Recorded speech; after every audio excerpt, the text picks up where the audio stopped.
Hi, I hope you are well today. Thank you so much. Thank you so much. And this is Shiro Paul once again.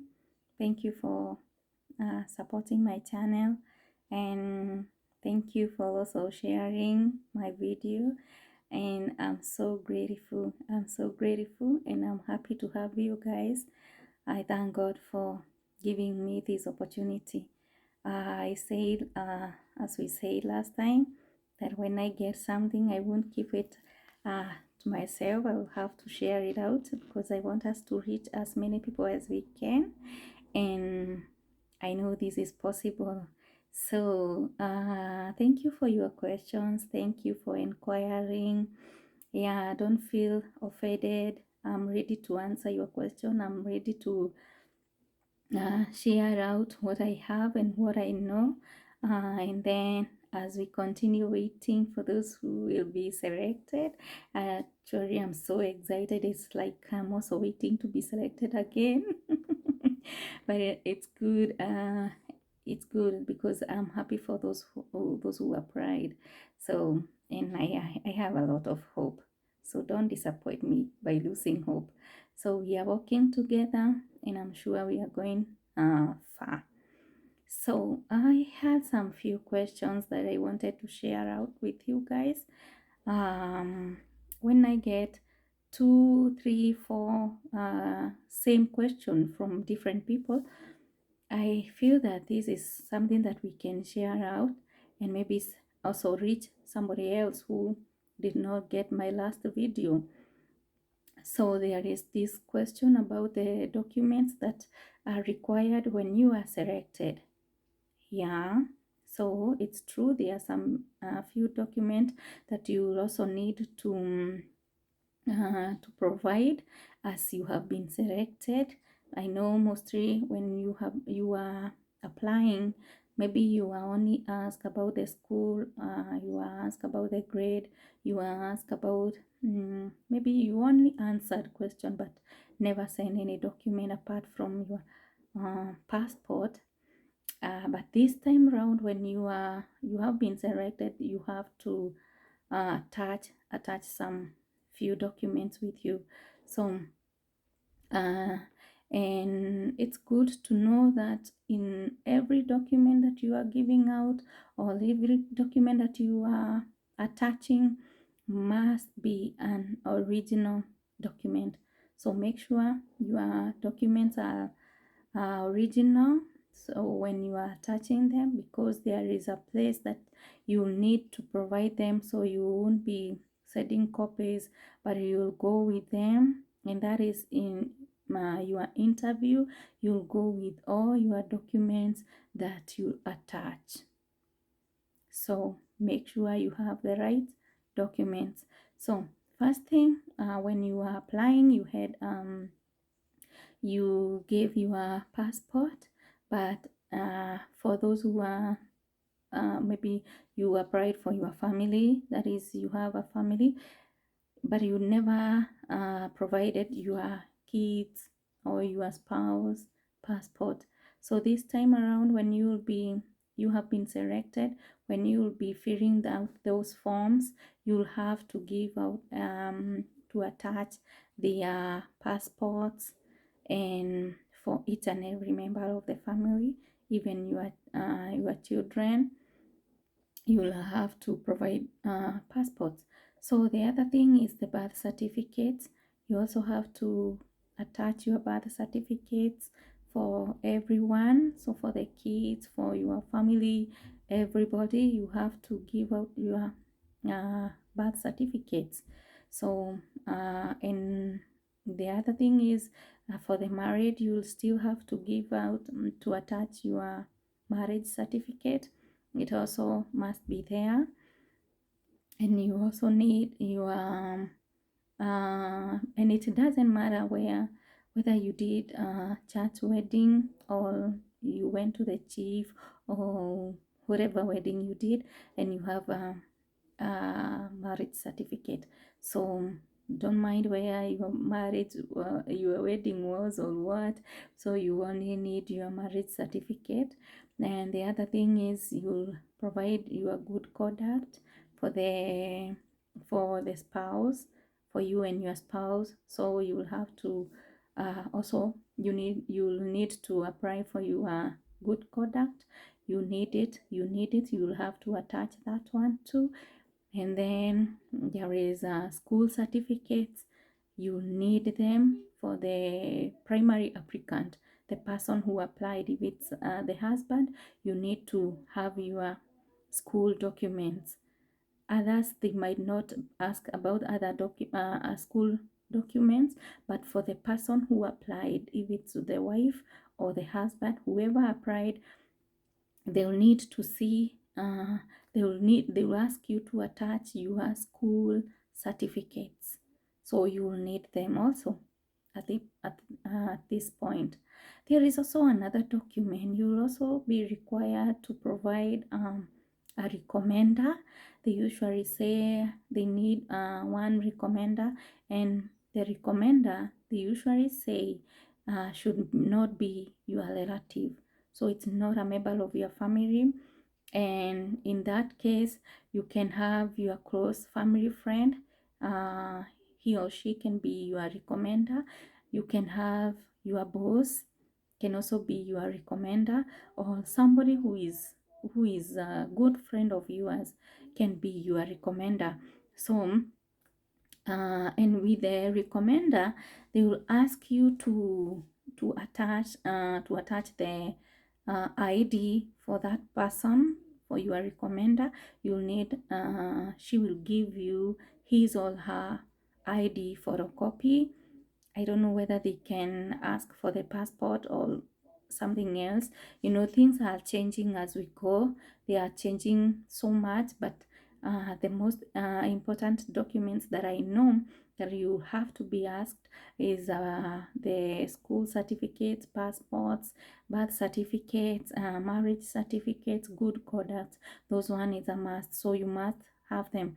So for the recommender, you only give to write and his details, his telephone number, all that, whom he is to you or she is to you, and then you have to attach a copy of his ID or a copy of her ID. So in this case, those documents are the most important.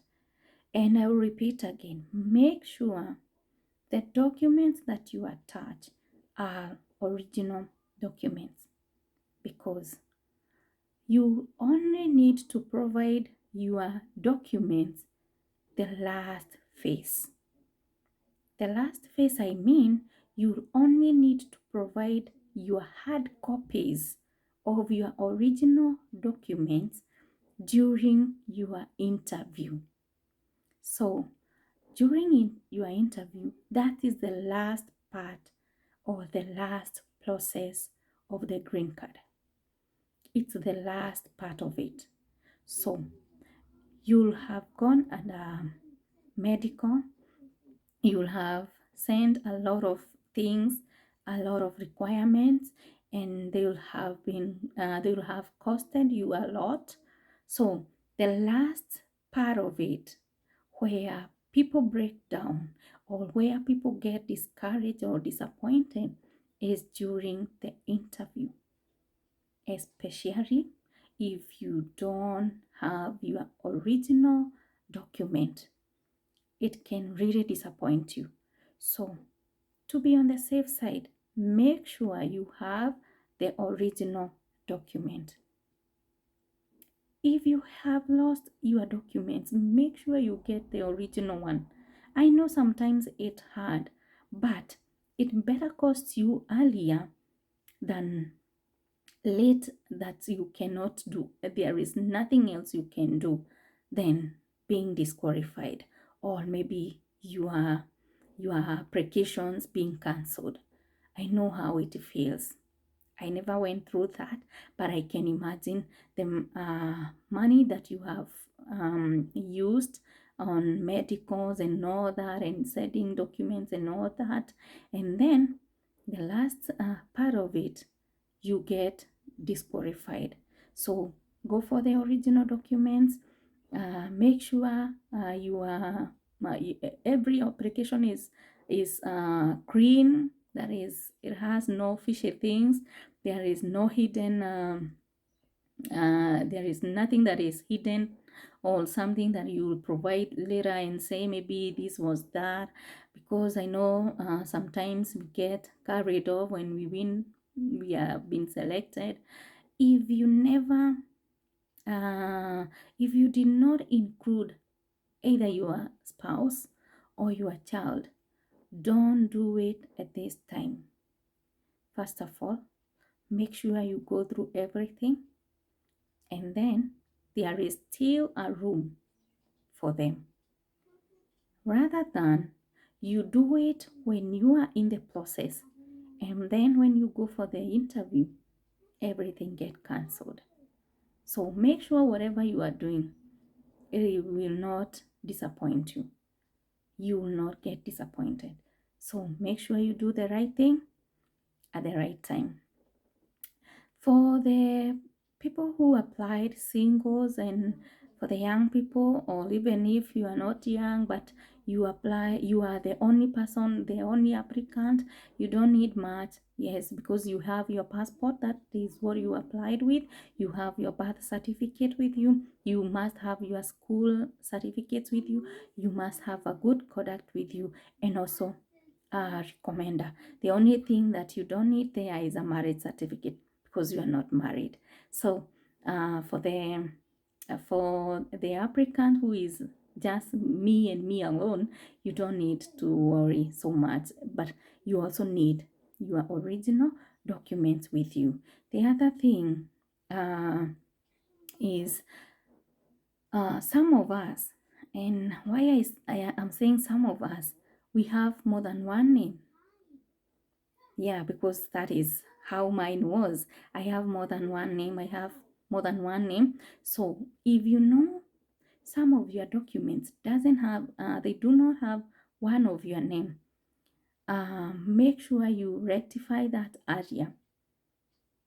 Go look for a lawyer, get an affidavit, include all your name. You only need to swear in with a lawyer, and they'll give you an original document showing that all the names that have been used in your different certificates, maybe one name does not appear in school certificates, but it appears somewhere else. So you'll need to rectify that. Go and get a lawyer. I don't think it costs much, maybe 1,000 also. You'll get the lawyer will give you an affidavit. So with the affidavit, you'll be good to go, because they will stamp that, and they'll include all your names and read them right how your names appear. So in case of anything, you are good to go. Okay, so you need also, if you have more than one name and maybe one of your names has been omitted here and there, make sure you get an affidavit to prepare yourself. Yeah, rather than going when it's too late, you start looking for an affidavit. An affidavit, you don't even need to wait. When you get a lawyer, he or she will do it within few minutes, and you'll go with your affidavit. So it's good to be on the safe side.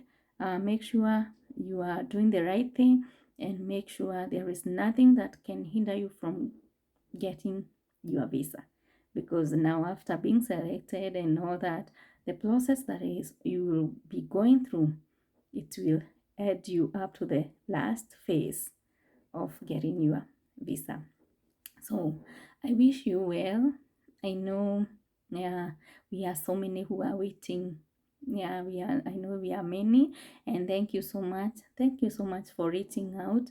Thank you so much for inquiring. Feel free, you can inbox me, go to my inbox and write to me, ask the question that you have. If I get two or more related questions, I'll have to come back here and I'll share it out so that we can be able to reach more people. So feel free, when you go to my inbox, Shiro Paul in there. When you go to my YouTube, Shiro Paul, and we are going to help someone out. So thank you so much for sharing out. Thank you for subscribing. Continue sharing, and we'll reach so many people out there, because my aim is to reach as many people as we can. So God bless you so much. I love you so much, and I really, really appreciate you. So thank you so much. Bye bye.